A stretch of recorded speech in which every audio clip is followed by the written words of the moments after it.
Hey guys, Joshua Earp here, and wanted to film another video for you today on how to build a downline. Building a downline in today's MLM marketing world is the most single important thing that you could possibly do. It is literally the key to success. And so I want to go over some effective closing techniques. I want to show you strategies like, key benefits, creating a sense of urgency, addressing final objections, things like that. But also, I want to share with you the follow-up strategy, the incentives, and all the training and support that you guys are going to need. So the main thing is you want to have effective closing techniques. Now, when you're closing somebody, you want to realize that when you're speaking to them and you're telling them the price, and this can go, by the way, even if you're not mentioning price, you just want to get someone involved in your downline, essentially, but just realize whenever you mention the price, or you mention the proposition rather, it's either the price or proposition, the first person to speak after that loses. So if I say, oh, it's going to cost XYZ, and then there's an awkward silence, and then all of a sudden I start to talk again and whatnot, I just lost. I literally just lost the deal. But if I say, oh, the price is XYZ, and it may be awkward for a little bit, but I deal with the awkward silence, and then they end up speaking, that is when I have the leverage. That's when I have, really the key of what's going on here, is because the first person to talk loses. So I don't care how long the I don't care how long the awkward silence is, and trust me, it's going to be awkward. Even if it's just 5 straight minutes of just like pin drop, you could hear a pin drop, awkward silence. It doesn't matter, because that's what you need to be able to close the deal. I know it sounds crazy, but you can research this. You can look this up. I've tested this in real-world experiences, and it's one of those things. Okay, so your follow-up strategy is another huge detail with this. You have to be consistent, and you have to plan to keep the conversation going. One thing I recommend about following up is hit them up on different mediums. Because if you only text them, for instance, to follow up, and they don't respond, let's say 6 or 7 times or whatever, which, by the way, it takes 7 to 13 times to follow up with someone before the average sale is made. 7 to 13 times, guys. That means that literally, like most people, what they do is they follow up a couple times and they say, okay, I get the picture here, I'm going somewhere else, or I'm going to try to work on someone else, not realizing that, look, people are just busy. And the whole thing is just realizing that they're busy and just not taking it personal. And following up, I recommend once a week, maybe 2 times a week at most. And then if there goes 5 or 6 weeks go by where they're not responding, then maybe you lower that to once a week or once every 2 weeks, etc., etc. You don't ever want to just really give up on them unless they've very expressly said, hey, add me to the do not call list, or whatever that is, right? So, but the thing is, like I said earlier, you want to be following up on different mediums. So as I was about to say earlier, if you only text them, and there's been, let's see, 6 or 7 texts or whatever the case may be. It looks really bad, because it's just literally like text after text, no response. It looks really bad, makes you look desperate. And that's the one thing, is even if you are desperate, you don't want to appear that you are, right? So I know a lot of you guys, are just getting started in this. So the main thing is when you follow up once a week or a couple times a week or whatever that ends up being, you want to make sure it's on a different medium. So you may want to text them the first week. Then the second week, maybe you give them a call. Maybe the next week you send them an email. Maybe the next week you send them a piece of mail, physically in the mail. Or what you do is you hit them on social media. And then the next week you hit them on a different social media platform. And you just keep rotating through that cycle until you get a yes. And that way, it's not like you only texted them or only called them and they saw 17 missed calls or 17 text messages or 17 messages on Instagram. It's spread out, and it's over the course of time. So that way you're following up, but you're not seeming like you're too needy. So that's very important. Now, also incentives. You have to offer incentives that align with their interests. So, if a guy's a really big rock climber, say, hey man, I'd love for you to sign up as a brand affiliate or be a part of my downline at New Skin.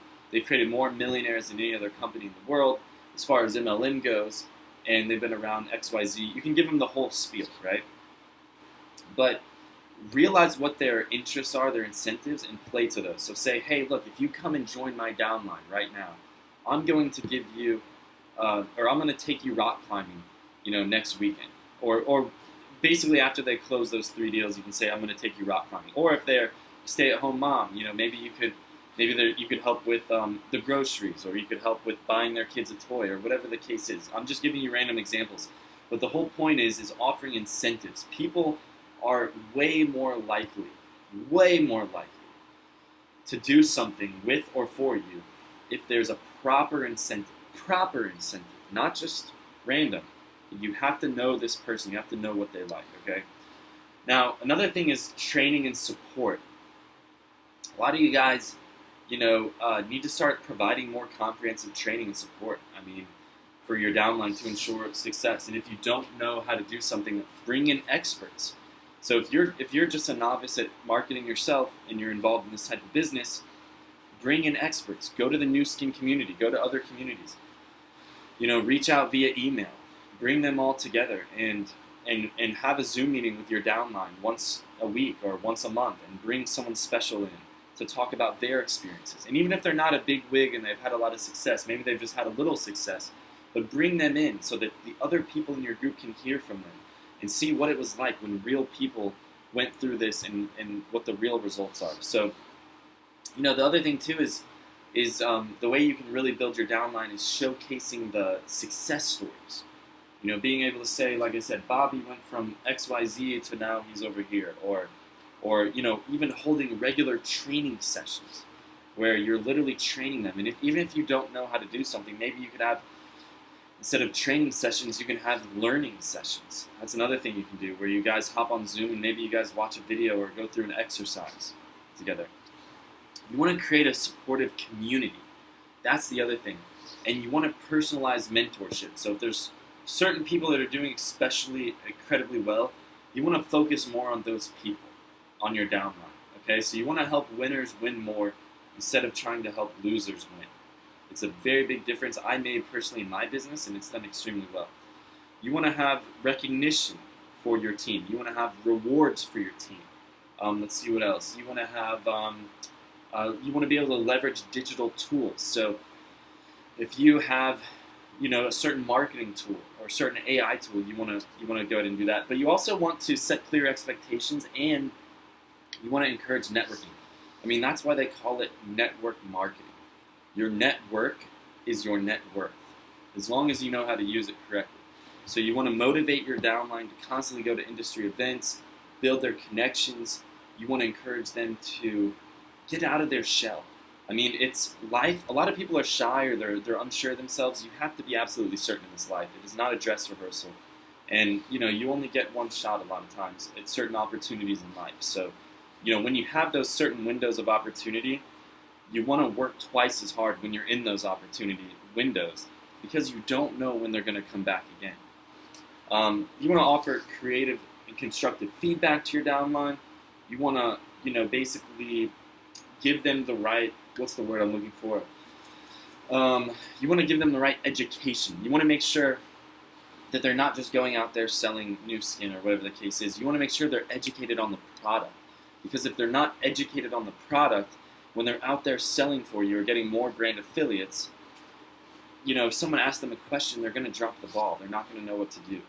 And so that's why it's so important that you lead by example, and that you're constantly tweaking your process and constantly motivating your team, and that you stay up to date with industry trends. And you have to encourage your downline to stay up to date with industry trends. And you just want to encourage that team collaboration and focus on customer service and just stay ethical. Your whole job, Andrew Carnegie, I'll leave you guys on this. Let's see, what year was that? I think it was the early 19th century, but Andrew Carnegie became the richest man in the entire world from the steel business. But he didn't know anything about steel. So how is this possible? They actually asked him, they said, how did you become the richest man in the world from steel? but you don't know anything about steel. And his answer was actually pretty surprising. He said that I don't have to know anything about steel. My main goal, my main job in my company is to make sure that the entire company and team remains working in perfect harmony. All the way from the guy that manufactures the steel, all the way down to the guy that distributes the steel, and everyone in between. So as a leader of your network marketing group, you need to be the Andrew Carnegie. You need to be the one to make sure that the entire team is working together in perfect harmony. Now, don't forget to sign up as a brand affiliate so you can learn more and have personalized training from us by clicking the link in Augie's Instagram bio. Thank you guys so much, and we will chat with you soon.